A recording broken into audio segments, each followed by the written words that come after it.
প্রিয় দর্শক আসসালামু আলাইকুম। আকিস কিচেনে আপনাকে স্বাগতম। আজকে হাজির হয়েছি খুবই অল্প সময়ে ঘরে তৈরি মেয়োনিজের রেসিপি নিয়ে, যেটা তৈরি করতে লাগছে খুবই অল্প কিছু উপকরণ। অনেকেই মেয়োনিজটা তৈরি করে থাকে কাঁচা ডিম বা সিদ্ধ ডিম দিয়ে, কিন্তু না, আজ আমি ডিম পোচ দিয়ে মেয়োনিজটা তৈরি করব। আর এর স্বাদ ও ফ্লেভার আপনাকে তাক লাগিয়ে দেবে। তো চলুন মেয়োনিজ তৈরিটা দেখে নেই। আমি যেহেতু মেয়োনিজটা ব্লেন্ডারে তৈরি করব, তাই সকল উপকরণ ব্লেন্ডারে জারে নিয়ে নিচ্ছি। প্রথমে দিয়ে দেব পোচ করা 3টি ডিম। এবার দিয়ে দেব 10 গ্রাম গুঁড়ো দুধ, 3 চা চামচ চিনি, দিয়ে দেব সামান্য পরিমাণে লবণ, 1 টেবিল চামচ ভিনেগার। এখানে ভিনেগারের পরিবর্তে লেবুর রসও দিতে পারেন। এবার দিয়ে দেব 1 কাপের থেকে সামান্য কম তরল দুধ।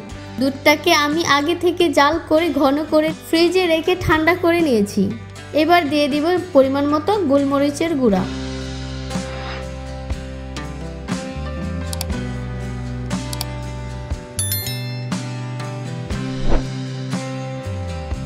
ও 80 মিলি সয়াবিন তেল দিয়ে ব্লেন্ডারে ব্লেন্ড করে নিব। বেশ, মেয়োনিজটা রেডি।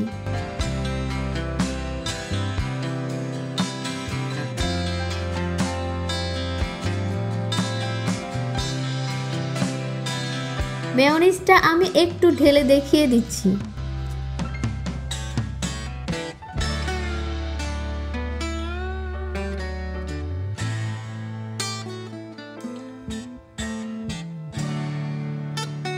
মাশাআল্লাহ, পারফেক্ট একটি মেয়োনিজ হয়েছে। মেয়োনিজের রেসিপিটা আপনাদের কেমন লাগলো আশা করি কমেন্ট বক্সে কমেন্ট করে জানাবেন। আর রেসিপিটা ভালো লাগলে চ্যানেলটিকে সাবস্ক্রাইব করে পাশে থাকবেন। তো আজ এই পর্যন্তই, কথা হবে পরবর্তী কোনো রেসিপিতে। আল্লাহ হাফেজ।